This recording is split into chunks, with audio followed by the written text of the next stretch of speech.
right, I think we are live. Hey, All Dan, right. How are how you? are you? I'm I'm doing good. We're pretty missing. darn good. I love this kind of weather. Kind of like middling, mid 70s, not the beating sun. We had a little bit of rain, so I'm enjoying. It's not quite fall yet, but you can certainly feel it's coming.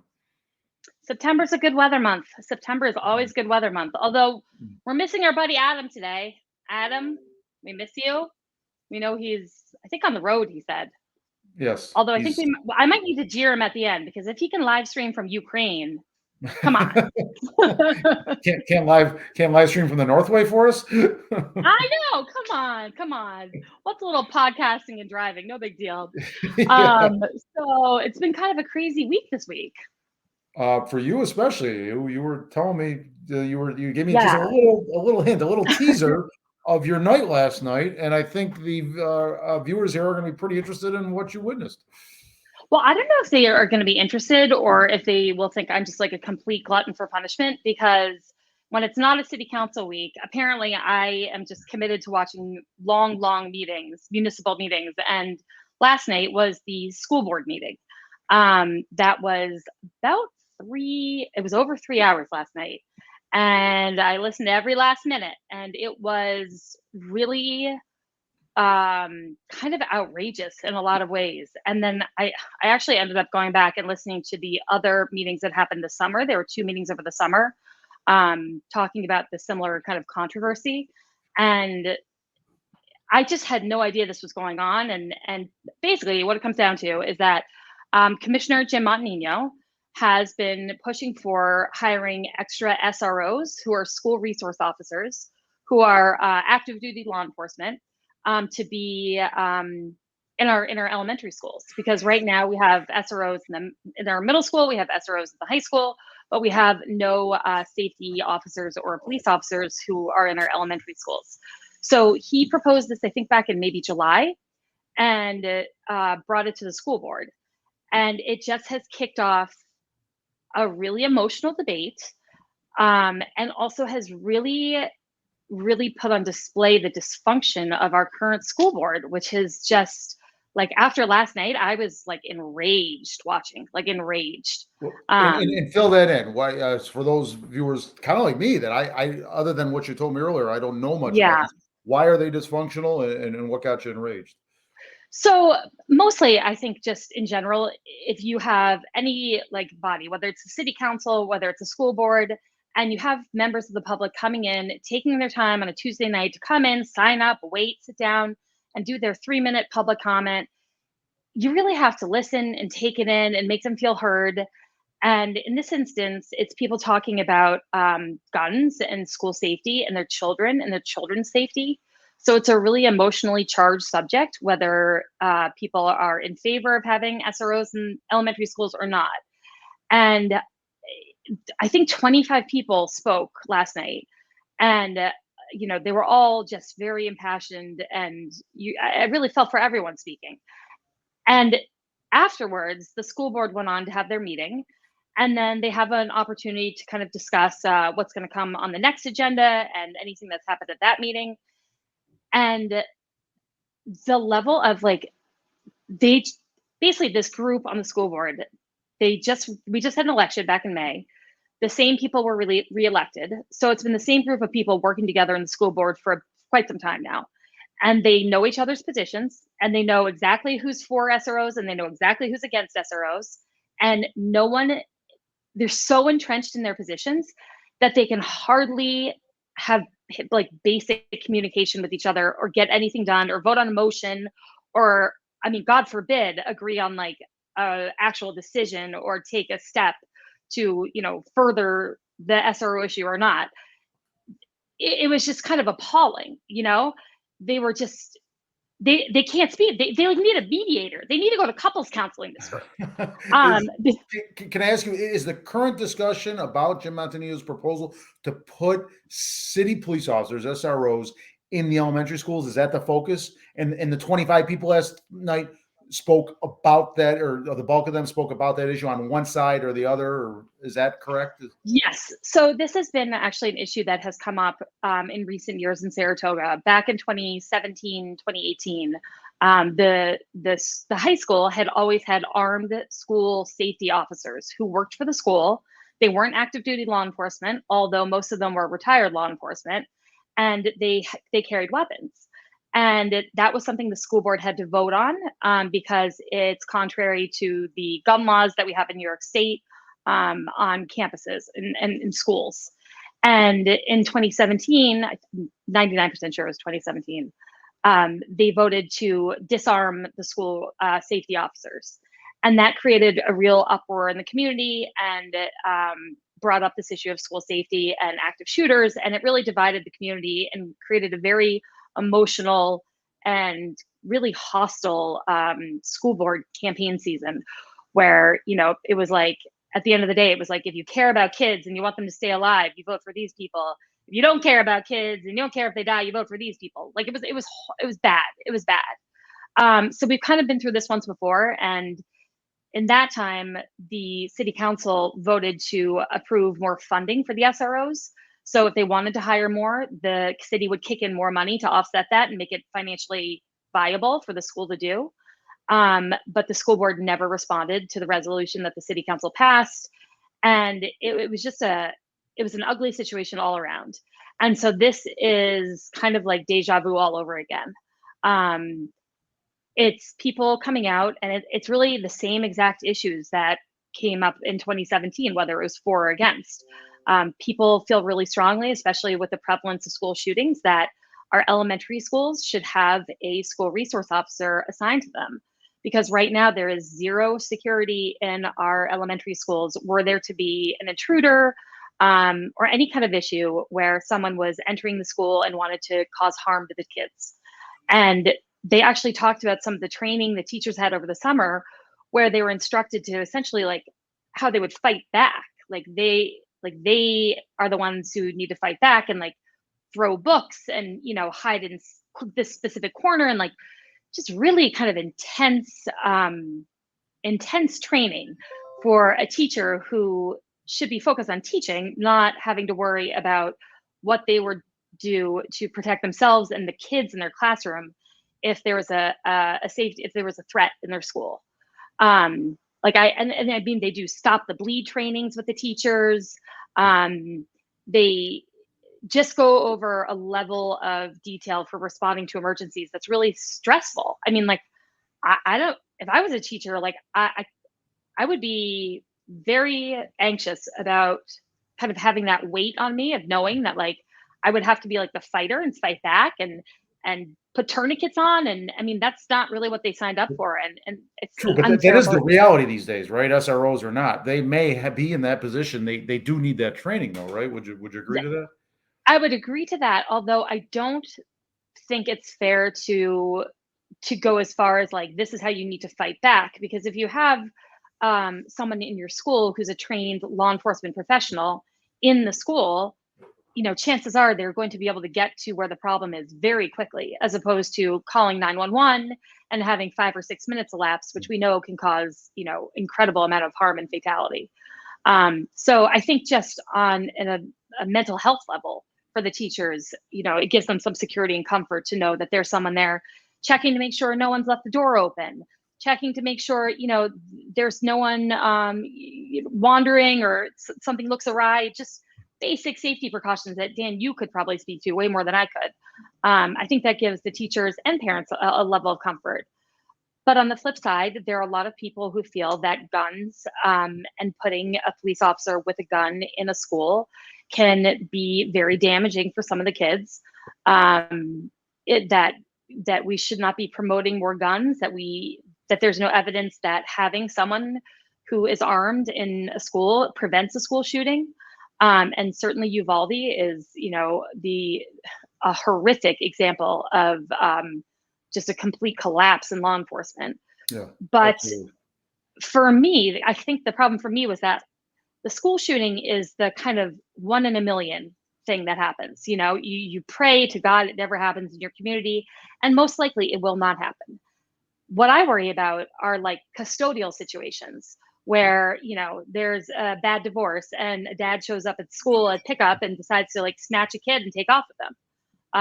Or, you've got a pedophile who's downtown and walking around and staring at all the kids on the playground. Like, I worry about kind of these more day-to-day issues, not things that would require like shootouts, you know? Right. Can Um, I stop you for a second and ask you yeah, just to absolutely. sort of set the table for the viewers and myself, because I just don't know much about this school board.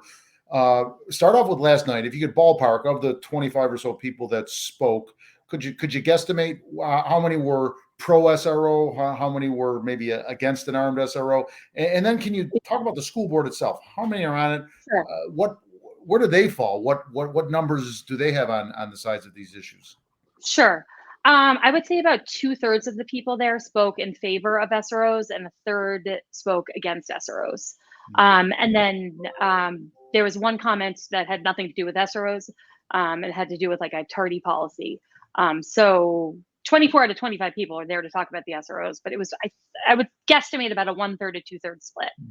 And then the school board makeup, there are 8 people on the school board, 8 or 9. Gosh, I should know this. I think it's 9, although there might have been 8 last night. Okay. 9 would make my sense to Yeah, 9 avoid makes more sense, ties. so there's no tie. Yeah. Mm. And they're kind of, it's pretty evident who's on what issue. Dean Colligan, Amanda Ellithorpe, Connie Wyatowicz, who am I missing? There's a gentleman Why am I? that's Well, yes, but there's another woman who Erica Boardman. All are really more in favor of the SROs and are more vocal, much more vocal about making this happen with the SROs and just the issues of school safety in general. And then on the flip side, you've got Tony Crackler, John Brueggerman, John Ellis, Natalia. Natalia Latakia, thank you, and Angie Amica, who are on the flip side. And again, they've been working together in the school board for some time now. So it's clear to me that they have just like any communication or functional relationship in that board is just completely crumbled. And it's almost like when one person is talking, the people on the other side are not listening. They're just coming up with ways to, disprove what that person is saying. They just are, no one's willing to move from their position at all or think about a compromise. And it got to the point where they were arguing over like tiny little granular issues having to do with Robert's Rules of Order and how to phrase a motion. And it really got to a level of absurdity that I've not seen at a meeting where people, they've been doing this for a while. You would have thought that this was their first meeting or their second meeting, the way they were going back and forth on how to get when to put a motion up, what it should, how it should be phrased, the level of detail in it. And again, just in contrast to the public comments, it seems so demoralizing to me, because one way or the other, it seems like this is a group that is not going to be able to make a decision or come to a consensus on anything. If I can interrupt you again, are these? I know you can view these archives, but are these live streamed? I was watching it on YouTube, so yes. So if you go to YouTube and you go to the Saratoga Springs City School District's YouTube account, you can see all the school board meetings, including the live stream as it's happening. I believe so. Okay, well, we'll follow up on that for our viewers and find out. At least by next week, but if not sooner, we'll find a way to get the information. I think I was a little bit delayed, so I think I was maybe watching it like an hour after the fact. Okay. But there were references to the meeting they had in August and the meeting they had in July, so I went back and watched those, and they were equally kind of bananas. You went to bed at 4 a.m. I get, this is I got that little bit of crazy where I just I find these things really fascinating and important and relevant. And I think that, we need to know what's going on in these conversations, because I've got 4 kids in Lake Avenue and Maple Avenue, and I have observed safety issues and wanted more school safety for some time. So it's a really personal issue. And this is where the decisions happen at the school board level. Yeah, it's a powerful group. More so than people realize, for unpaid positions, by the way. It is. And They also had the two SROs, one from the high school and one from the middle school, come to a presentation last night about what they do every day and really what the role of a school resource officer is. And hearing them talk was so like heartwarming and compelling, because SROs are not, you're not just assigned to a high school to be our SRO. These are people who are working in law enforcement, who express an interest in working in schools because they have a passion for kids and building relationships with kids and being in an educate and being in that environment. And that's really what, you know, they're passionate about and what they love to do. And so they have specialized training to get the SRO designation, and they develop incredible relationships with students that last for years and years and years and years. Officer Lloyd. Be standing there waiting for a shooting. They do many different Oh functions yeah, proactively and so forth, correct? I think that was the point, that, you know, they talked about a lot about how so little of their job is being punitive. And so much of it is about building positive relationships with students, so that kids, you know, if they are in a moment where they're in trouble or in a crisis or whatever, they feel like they have someone who they can talk to and they can trust. And also, it's just a good role model and sets a good example, and starts off a healthy relationship with law enforcement that can last a lifetime.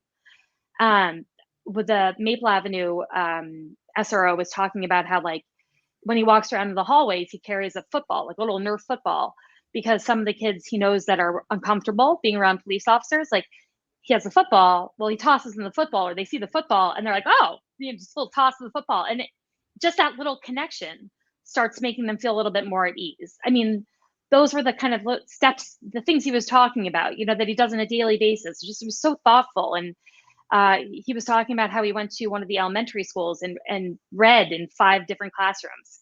And he brought a book that was all about school resource officers and what they do, and explained it in a way that, you know, elementary age kids would get, and would understand that the police aren't bad guys. They're not there to get them, but that they can be there to help, you know, and that they should go to them if they ever need help.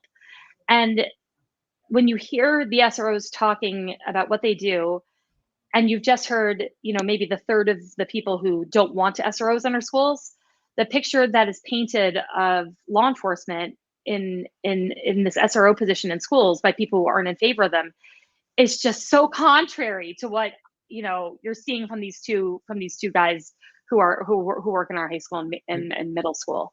And on that subject, can I ask you to clarify for the viewers the difference between a police department SRO and a school district SSO? I think is what you told me offline.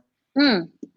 So the school district employs safety officers who, you know, work with the SROs and you know, do a lot of the security and safety at the high school and in the middle school, but they are not active duty law enforcement, and they are not armed, and they are not in uniform. But they're Some of usually them, retired police officers, right? very often, they're retired police officers, but I don't know if there's mandatory training for them. Like, they don't have the requirements that someone who's active duty law enforcement has. Right. So I know they, you know, function really well. They make a great team in both the high school and middle school settings, but they are not active duty law enforcement and do not have weapons. On the other hand, the SROs, the school resource officers, one is a police officer with the SSPD, and one is from the sheriff's department. And they're in uniform, they're armed, and they are, you know, following all the training and requirement and policies of their police department as well as the school. And they have a contract signed with the school. The city and the city pays for some of the way they split the cost is, I think the high school pays for about $75,000, and the city, it's like a split, but the high school picks up most of the cost. I've always thought it was a great model for Saratoga, because when we need more officers on the street, it's the summertime. And so when I thought about it, you know, back at the very beginning of this conversation, I was like, well, this makes perfect sense. We could have SROs in our schools during the school year, keeping kids safe, doing all these, you know, positive things. And then in the summertime, when school's not in session, we can have them out bulking up our police force and, you know, responding to the increase in people and crime that we have in the summer. Like, to me, that's like the perfect solution. But anyway, I digress. There's a very vocal group of people who truly feel that this is harmful for the kids to have any kind of law enforcement presence or any kind of presence of a firearm in school. And so it gets very contentious. So it's going to remain at the status quo. The two SROs you mentioned will remain in their positions. There will be no Yes. SROs in the elementary schools. Is that pretty much status quo then? So there's never been SROs in the elementary schools ever. The Maple Avenue and high school SROs, they're fully budgeted and they will continue to be there. But this conversation about having SROs in the elementary schools, brought up by our own public safety commissioner, I just don't know how we're going to get anywhere with it, one way or the other, on of discourse on the school. I mean, they can't agree that the sky is blue. I think that would be difficult for them.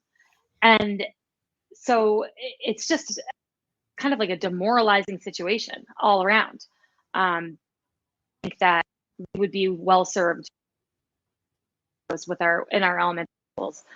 I know my kids are at Lake, and I had that was like terrifying. Where at dismissal, which is kind of used to be a little bit of a shit show, you know, the kids are kind of just running out or kind of monitoring to make sure they.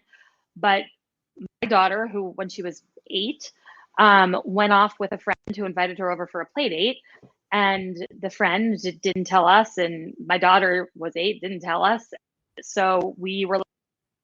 She was nowhere to be found, and we're pulling all the surveillance tapes, tried to track her down, and ended up having to call. Wow. It got to like the missing child level. Wow. I would have had a heart attack. They would have just taken me to the hospital. I mean, I would have hopefully been determined to find my daughter, but that the stress you must have dealt with.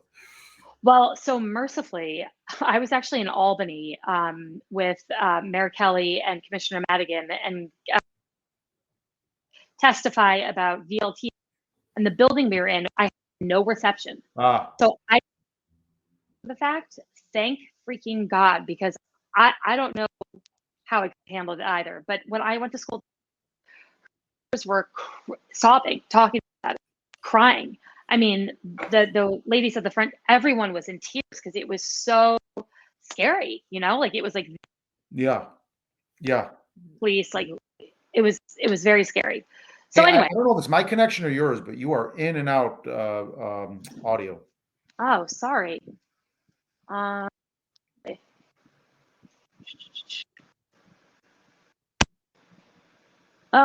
that would be because my Bluetooth. Oh no, there. Yeah, you're still choppy. I'm choppy. I'm still. Maybe louder, closer. No, it's just you go silent. It's just. I could try a different pair of headphones if you want to wait a hot second. Sorry about that.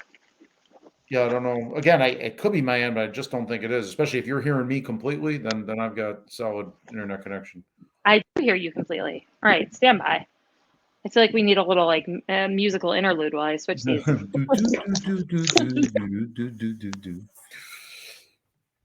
I'll talk about my Buffalo Bills, who are doing quite well. And I started a Facebook page for Saratoga Springs Bills backers. So if you listen, it's New York State's only team. Even if you're just a mild fan or barely a football fan, go to that Facebook page. How's that for a fill-in? And join. I'm trying to get 250 group people. We're at about 210 right now before next Monday's game against the Titans. So there's my plug for my Buffalo Bills. Can't hear a thing. Completely silent. Nothing. You want to just do what I'm doing? It's not the best quality, but just pull everything out and just do it on your loudspeaker and your built-in microphone. I can't hear you. Oh. Okay, how about now? Better. Yes, can hear you. A little better? Yes. Now I can't really hear you, but okay. Okay. Your dream come true. You can't hear me. I mean, I guess the internet doesn't want us to talk about SROs today. Yeah, somebody. I might have to go back to the other headphones and just kind of wing it, Dan. It's a conspiracy. Hey, so you and I are going to follow up on this issue, and Adam, I think next week we can tell the viewers we're going to have some sort of update. Even if there is no update, that will be the update to tell them that there's been no movement on this. Can you hear me? Yeah, I can hear you. I have no idea what's going on with my audio, but I can hear you. Okay, so you did have We're going to have a little bit of an abbreviated show this week, although we're at 25 minutes. Did you want to close this issue out, and we can pick it up next week, as well as City Council's meeting next Tuesday? So we'll be talking about that next Wednesday at noon. So essentially, oh, lost you again.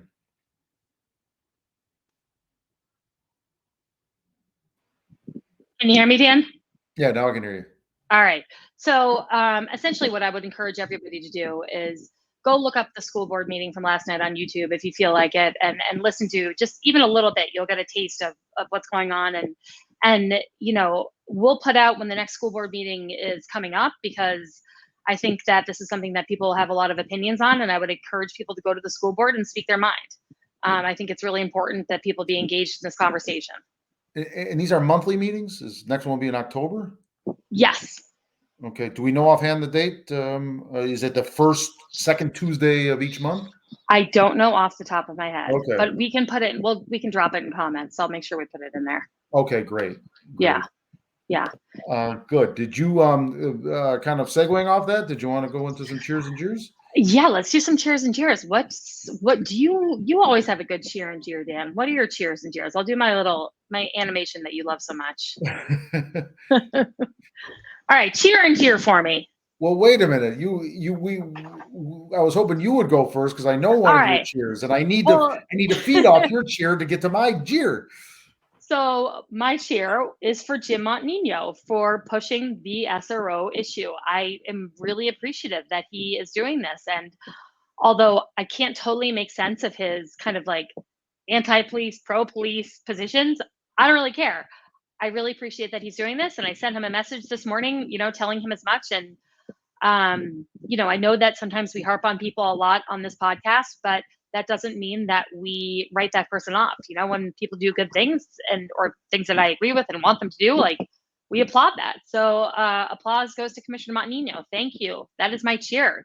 That's my big cheer. Okay. My jeer is apparently audio and headphones. Cheers to the internet. Cheers to audio. This was like amateur hour, so apologies. Okay, good. I'm going to recycle a jeer, but I'm not taking the cheap way out. I'm just fired up once again, because I was in Ballston Spa yesterday, and that's what I saw. A gallon per, that's actually what I paid for, because I went there and gassed up. It was 40 cents less than anything in Saratoga Springs. 40 cents. And I wrote about it on Twitter, and you commented too. No, my eye went straight to the fresh cooked breakfast. I was like, breakfast? I'm not getting a fresh cooked breakfast from there. I'm getting gas from there, and that's it. Right. No, the gas disparity thing is huge. It's bizarre. It is totally bizarre. Yeah, and there are some that are saying that's just the way it is, and I don't accept that. Something is afoot there, and I don't like it. I'm bothered by it, folks. It's 3 or 4 miles away. There's an Aldi down there. There's if you want to buy some cheap stuff, there's the Ocean State Job Lots. You can make it a couple different reasons to go to Ballston Spa. One of them being to get a much more reasonably priced gas. I don't understand it. I'm not a conspiracy theorist, but I'm bothered by the price of gas in Saratoga. And I just mentioned it a month ago, and I'm going to mention it again because I'm bothered by that. So why don't we put out an appeal to anyone listening? If anyone knows why this is the way it is, contact us, email us, comment, let us know, because we want to get to the bottom of it. There's got to be some explanation. I think it's just profit. I really do. I think we're being taken advantage of here. We're sort of captive. Every gas station, regardless of the company, at least within the center part of the city, is the exact same price from what I've seen. So do we need to do like a day where no one fills up their gas to exactly send a message? Stop, people. We've got the power here.